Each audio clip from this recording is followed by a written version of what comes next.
بسم اللہ الرحمن الرحیم۔ السلام علیکم۔ آج گمنام سپاہی اور حساس ادارے کی قسط نمبر 17 ہے۔ اس سیریز کی تمام اقساط جناب بریگیڈیئر ریٹائرڈ سید احمد ارشاد ترمذی، جو کہ سابق chief of staff directorate general ISI تھے، ان کی عوامی کتاب سے ماخوذ کردہ ہیں۔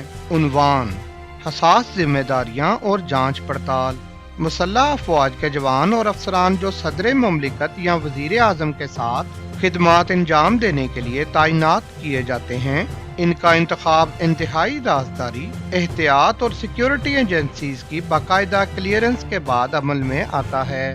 مگر کبھی کبھار ایسا بھی ہوتا ہے کہ بعض مخصوص ذمہ داریوں کے لیے صدر یا وزیر اعظم خود اپنے پسندیدہ افراد کی تعیناتی کی سفارش کر دیتے ہیں۔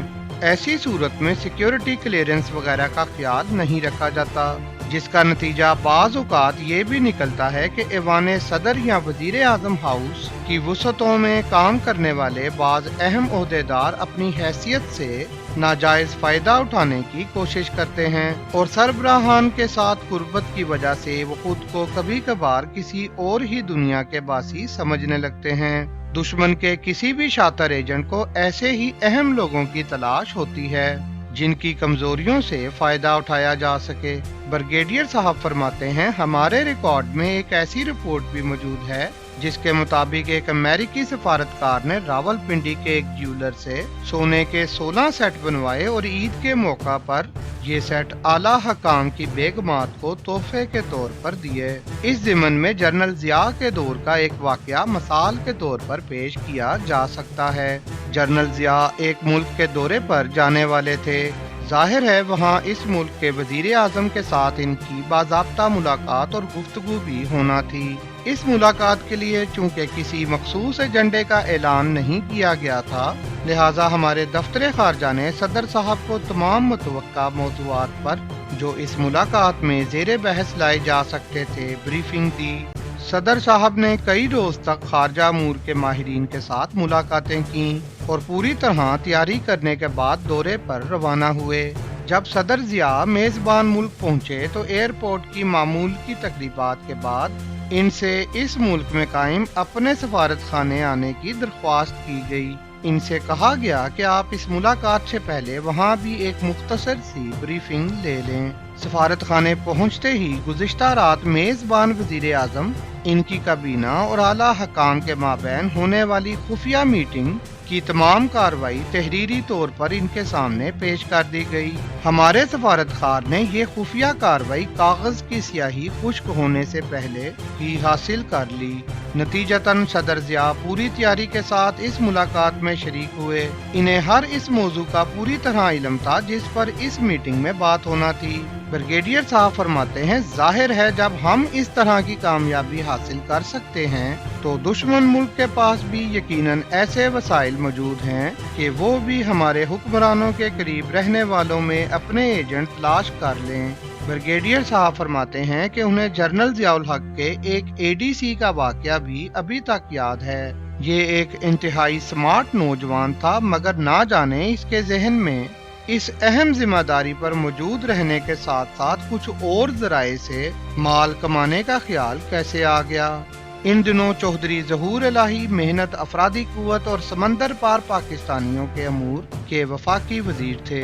وہ ملک میں موجود سینکڑوں ریکروٹنگ ایجنسیوں کو افرادی قوت ملک سے باہر بھجوانے کا کوٹا الاٹ کیا کرتے تھے۔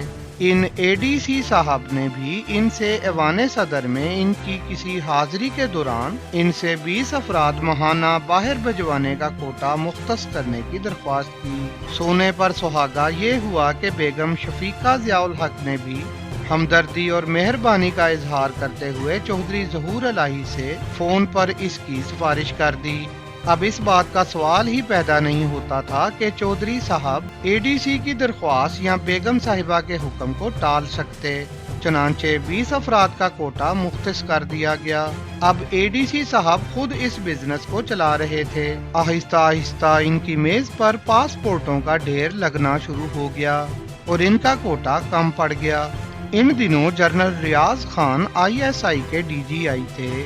میں نے اس سلسلے میں ایک رپورٹ تیار کی اور ان کی خدمت میں پیش کی۔